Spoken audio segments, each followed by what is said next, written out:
दोस्तों आज के इस वीडियो में आपका बहुत बहुत स्वागत है। दोस्तों आज हम हिंदू धर्म के कई महान ग्रंथों में से एक भगवत गीता में दिए गए कुछ सीखों और विचारों के बारे में बातें करेंगे जो हमें जीवन जीने का तरीका सिखाते हैं। भगवत गीता इस धरती का सबसे कीमती ज्ञान का स्रोत है।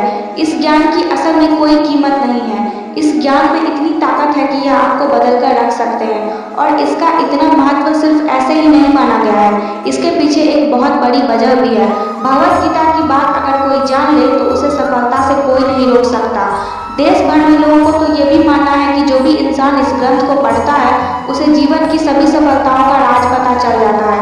भगवत गीता में श्री कृष्ण द्वारा दिया गया वह ज्ञान है जो हर इंसान को जानना और समझना चाहिए, क्योंकि यह ज्ञान आपकी जिंदगी बदल सकता है और आपको अंधेरे और निराशा से निकालकर उसे खुशहाल जिंदगी तरफ ले जाता है। भगवत गीता से जो सबसे महत्वपूर्ण और पहली सीख मिलती है वह है फल की आशा मत करो बल्कि कर्म करो। दोस्तों भगवत गीता में भगवान श्री कृष्ण अर्जुन को समझाते हैं कि हे अर्जुन, इस संसार के सभी मनुष्य को, सभी प्राणियों को हमेशा कर्म करते रहना चाहिए और फल की आशा कभी नहीं करनी चाहिए, क्योंकि फल की प्राप्ति उसके हाथ में नहीं होती लेकिन कर्म उसके हाथ में होता है। और जो व्यक्ति समर्पण भाव से अपना कर्म करता है उसे फल देने के लिए तो मैं बैठा हुआ ही हूँ, इसलिए हमेशा कर्म करते जाओ, फल की उम्मीद ना करें, क्योंकि फल की उम्मीद करने से आप अपने कर्म पे ध्यान नहीं दे पाएंगे। दोस्तों श्री कृष्ण कहते हैं कि कर्म करने वाला व्यक्ति आज नहीं तो कल जरूर सफल होता है, लेकिन अकर्मण्य व्यक्ति जीवन में कभी भी सफल नहीं हो पाता। इसलिए अगर आप सफल होना चाहते हैं तो आपको अपने कर्म पर पूरा ध्यान देने की जरूरत है और हमेशा से ही अच्छे कर्म करने चाहिए जिससे आपको अच्छे फल की प्राप्ति हो। दोस्तों अगर कर्म करने के बावजूद आपको अपने मनचाहे फल की प्राप्ति नहीं हो पा रही है तो कभी भी निराश नहीं होना चाहिए, बल्कि श्री कृष्ण के भरोसे आगे बढ़ने की चेष्टा करती रहनी चाहिए। और यकीन मानिए भगवान आज नहीं तो कल आपको सफल, समृद्धि और आपके कर्मों का सही फल जरूर देंगे।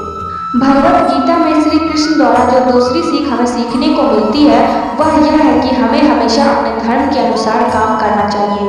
अर्थात यदि कोई बच्चा विद्यार्थी है तो उसे पढ़ने में ही ध्यान देना चाहिए। सैनिक को अपने देश की रक्षा, राजा को अपने प्रजा की रक्षा और सेवा, माता पिता को अपनी संतानों का प्रेम, बच्चों को अपने बूढ़े माँ बाप की सेवा तथा शासक को शासन करना चाहिए। हम आपसे यही कहना चाहते हैं कि हर व्यक्ति अपने कर्म यानी अपनी ड्यूटी को सही रूप से करेगा तो इस समाज में हमेशा संतुलन बना रहेगा, फिर कभी भी किसी को किसी से परेशानी नहीं होगी। दोस्तों भगवत गीता में श्री कृष्ण द्वारा जो हमें तीसरी सीख मिलती है वह है बदलाव का नियम।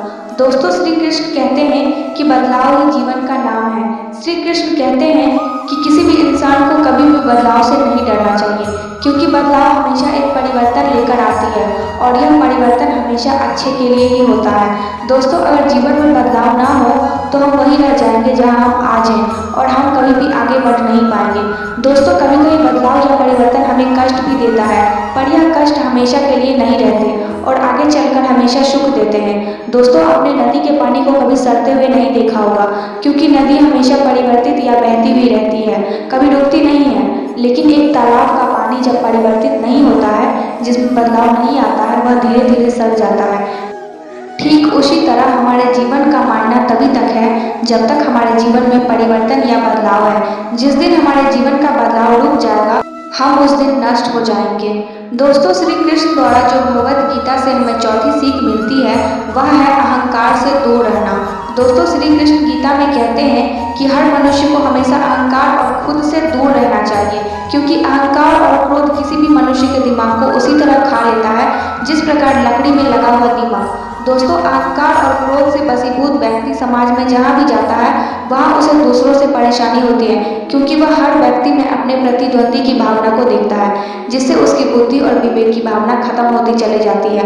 भगवत गीता में कहा गया है कि हर व्यक्ति को आत्ममंथन करना चाहिए, क्योंकि आत्ममंथन अहंकार को खत्म कर देती है। दोस्तों श्री कृष्ण कहते हैं कि अहंकार व्यक्ति को अज्ञानता की तरफ ले जाती है, इसलिए जीवन में सफलता चाहने वाले व्यक्ति को हमेशा अहंकार और घमंड से दूर रहना चाहिए। दोस्तों भगवत गीता से जो हमें पांचवी सीख मिलती है वह यह है कि मनुष्य के विचार ही मनुष्य का निर्माण करते हैं। दोस्तों भगवान श्री कृष्ण कहते हैं कि मनुष्य के निर्माण उसके विचारों से ही होता है और मनुष्य जैसा सोचता है वैसा ही बन जाता है। इसलिए हर मनुष्य को हमेशा सकारात्मक और अच्छे सोचों के साथ ही अपने जीवन बिताने चाहिए। दोस्तों अगर आपके मन में अच्छे विचार होंगे तो आपका जीवन भी अच्छा होगा, लेकिन अगर आपके मन में बुरे विचार होंगे तो आपके जीवन में बुराई की स्थिति बन सकती है। दोस्तों, श्री कृष्ण कहते हैं कि यदि हम बलवान बनना चाहते हैं तो हमें अपने मन में यह जरूर सोचना चाहिए कि हम बलवान हैं, क्योंकि बलवान होने की सोच ही हमें बलवान बना सकती है। अर्थात कोई व्यक्ति कमजोर या ताकतवर, बुद्धिमान या बेवकूफ, अच्छा या बुरा अपनी सोच के कारण ही होता है। अगर हम अपनी सोच को बदल लें तो यह दुनिया ही बदल जाएगी। भगवत गीता से हमें जो छठवीं सीख मिलती है वह है अपने मन को नियंत्रण में रखना। दोस्तों, भगवत गीता में मन को बहुत ही ज्यादा महत्व दिया गया है, इसलिए भगवान कृष्ण द्वारा हर मनुष्य को अपने मन को नियंत्रण में रखने की बात कही गई है।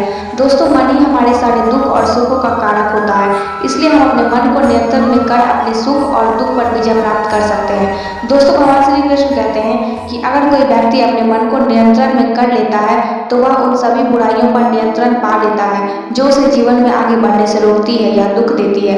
इसलिए अपने मन को हमेशा अपने नियंत्रण में रखना चाहिए, उसे कभी भी किसी भी चीज से विचलित नहीं होने देना चाहिए। भगवत गीता और श्री कृष्ण से सातवीं सीख मिलती है कि आलस्य, कायरता और डर मनुष्य की सफलता के दुश्मन है। दोस्तों, श्री कृष्ण कहते हैं कि आलस्य, डर और कायरता मनुष्य के वह दुश्मन है जो उसे सफल होने से रोकते हैं। अगर आपको सफल होना है तो आपको अपना आलस्य त्यागना होगा। अगर आप आगे बढ़ना चाहते हैं तो आपको अपना डर छोड़ना होगा। दोस्तों, एक आलसी और डरपोक व्यक्ति ना अपने लक्ष्य को पा सकता है और ना ही अपने सपनों को पूरा कर सकता है, ना ही वह किसी युद्ध में विजय प्राप्त कर सकता है। इसलिए अगर आप अपने लक्ष्य को पाना चाहते हैं, अपने सपनों को पूरा करना चाहते हैं, तो अपनी जिंदगी से आलस्य और डर को निकाल दीजिए, क्योंकि डर आपको वह सभी काम करने से रोकता है जो आप करना चाहते हैं, और आलस्य आपको वह काम करने ही नहीं देना चाहता जो आप कर सकते हैं। तो दोस्तों, अगर आपको यह वीडियो अच्छी लगी तो कमेंट करके हमें ज़रूर बताएं। आज के लिए बस इतना ही। जय श्री कृष्णा।